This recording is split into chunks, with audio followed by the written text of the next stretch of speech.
Hey there viewers, Paul Williams here from UK Kaiju. I'm just going to give you some thoughts and impressions of Carrion. This has been labelled a reverse horror game. It's been developed by Phobia Game Studios, published by Devolver Digital, and in it you play as the creature in a military base and you have to basically try and escape. This is available on Steam, Switch and Xbox, and it's currently included with Xbox Game Pass if you have that subscription. So what you'll notice here is you're the red blob with tentacles crawling around through the air vents, and you can control the vents, as you can see, so to pick up a person or to open a door or to rip a door off its hinges and throw it at someone, and you can move very, very fast. It's got the retro pixel art, it's 2D. It's kind of like a Metroidvania light, if you will. So there's effectively a hub world that you'll start off in, and from there you can go to different areas of the world here. So there'll be the laboratory, there'll be the server room, there'll be the filtration part, just basically different areas for you to visit. Some of them will be locked off and some you can get to, and if there are areas that are blocked off, you'll come back to them later because you'll unlock a new ability as you progress through the game. So as I say, it's kind of like the Castlevania Metroid games in that respect, in that you'll do a little bit of backtracking, but there's no map, so it's not as if you're going to hit a blocked door and have to remember where that is. It's still quite linear. The only real area where you might have to try somewhere new is that hub world. Once you've done a level, unless you're going back to level up, because you can get extra tentacles throughout the game in some hidden rooms, but you might need an ability to unlock that room. Otherwise, it's pretty straightforward, and while there is some puzzle solving, quite simple, like hitting switches to make water levels change, or you might have to use an ability to unlock an area, but it's as I say, it's pretty linear, so you won't get lost. You don't need a map, and the game itself is about 6 hours long, so it's not something that you should play over a long period of time. I think I did it over a week. You could do it in a night or two if you really wanted to, and so I think you're going to have, as long as you don't leave it for too long, you'll remember where you've got to, and as you progress, even though you're getting bigger and you're getting new abilities, the enemies will get tougher.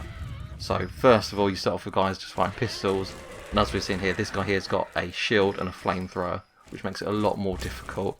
And then later on you'll hit guys who are in these little mechs with just full automatic fire, and so you've got to be a little bit smart, because although you're this fast creature that can rip things apart, you're just flesh and blood.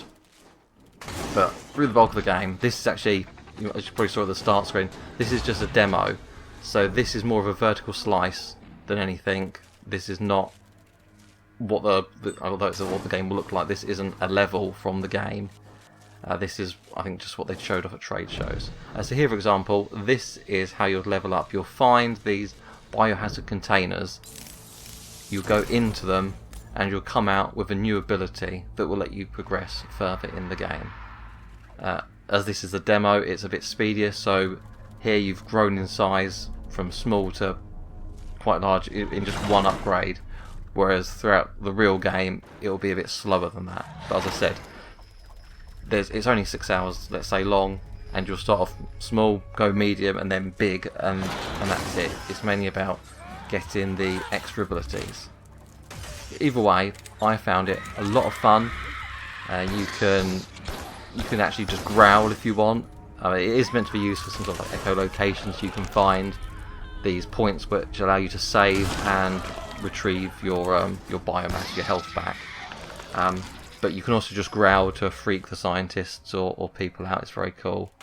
You can see when you go into water, you turn into these little worms. You can get through those holes, which again will be puzzles that you'll need to solve throughout the game, of changing the water level and flicking the switches.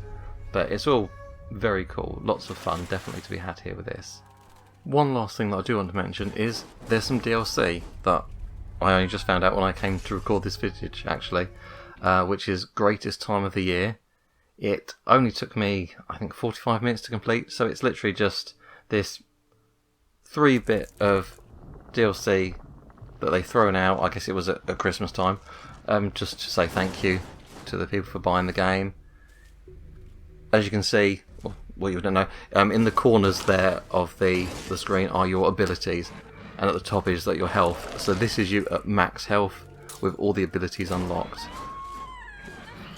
You could skip straight to the DLC, but you might not understand some of the mechanics. I actually had to refresh myself on a few bits because I forgot how some of the things worked. So I wouldn't recommend going straight into this. Apart from a few Christmas lights and some snow outside, it's not really Christmassy. But you know, it's extra content and it's free. So if you've played the game before, now might be a good time to go back to it and check out this free DLC. And if you haven't, then, well, you just get extra stuff once you finish the main game. So that's it. I hope you enjoyed this video. I hope you check it out, and if you've got an Xbox with Game Pass, there's no excuse not to. And until next time, keep it kaiju. Thanks, folks.